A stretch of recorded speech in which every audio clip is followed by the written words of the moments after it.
So this is a few energy efficiency boondoggles that have been in the news. And it really comes out of discussions of the Green New Deal, because the Green New Deal talked about making every building in America more energy efficient. And I think often when we hear sort of just grand plans like this, they can sound plausible in part because they're so vague.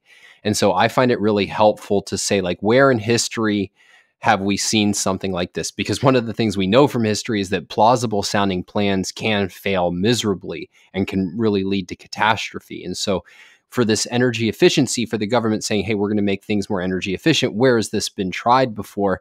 And so two stories came up Wait, in the hold Wall. on. I want to just jump in for a second on this one because I totally like this general angle of, yeah, these things can sound good, and what are they like in practice. But with efficiency, I just have a pet peeve, and I think Stefan has it too, which is that whenever you talk, you have to always think about what are you making more efficient, and then recognize if you try to make one thing more efficient, you can do it at the cost of making other things less efficient. So I often think about if ultimately I want to be time efficient, I want human beings to accomplish more in less time, since time is the ultimate limiting factor and the ultimate resource that we have as human beings who have these short lifespans from our perspective.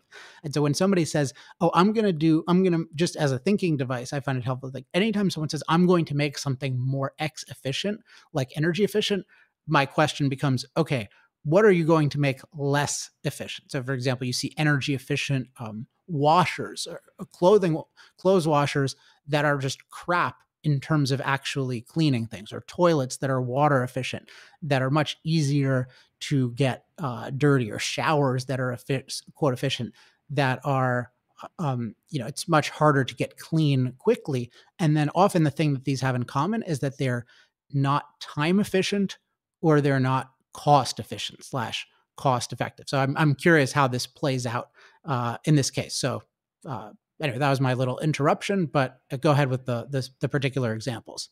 Yeah, I mean, it's a worthwhile interruption because it really sets the context for.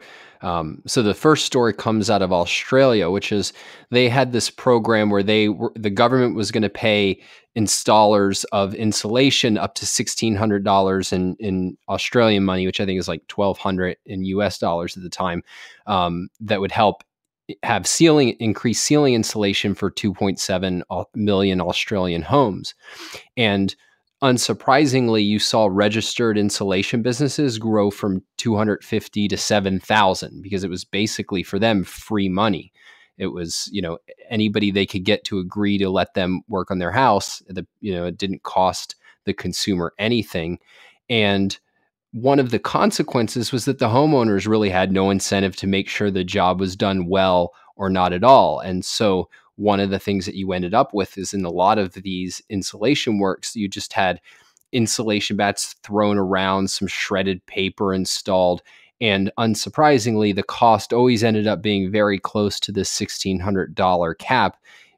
It didn't matter what size the building was or how big the ceiling area was. And I mean, there were some real tragedies associated with this slapdash work. I mean, 4 installers who weren't that experienced died, 100 houses caught on fire, 5,000 of the installers had to be deregistered, and basically the government just shut the program down early. Then moving to New York, this actually took place in Congresswoman Alexandria Ocasio-Cortez's, right near her office. The New York City Housing Authority, they took 23 housing developments and switched them to LED lighting.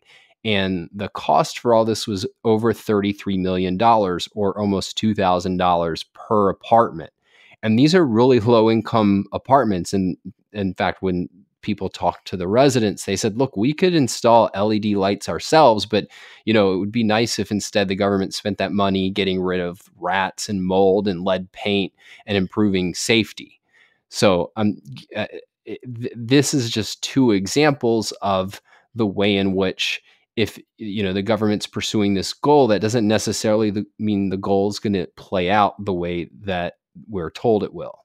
Yeah, it's interesting that there's always this assumption that people are idiots by default. That is, it's in their interest to be more energy efficient, and they're not, and therefore the government has to force them to be more efficient. And you see in this case of New York, well, yeah, people have different priorities. They're voicing them. Yeah, they're particularly interested in addressing these kinds of other problems.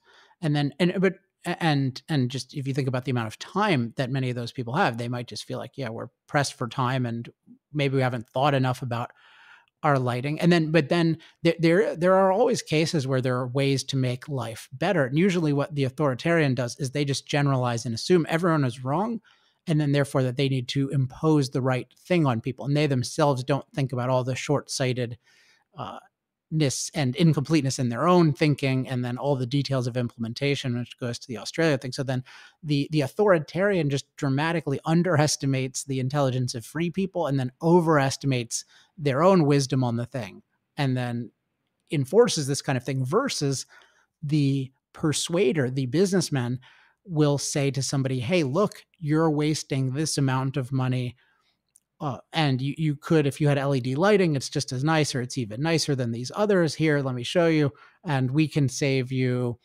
$200 a year on electricity, maybe, or $100 a year on electricity, and it'll be worth it. Here's the financing program, whatever. But one trap that people fall into sometimes if they're in business and they don't persuade the customers, then they feel like, oh, well, if only a wise government were here to help me. If only in my case, they would just do the intelligent thing. But once the government has the authorization to force people to do things, regardless of their perception of the truth or falsehood of what the government says, then you're just completely at the mercy of arbitrary power, and it's invariably going to be used in a destructive way.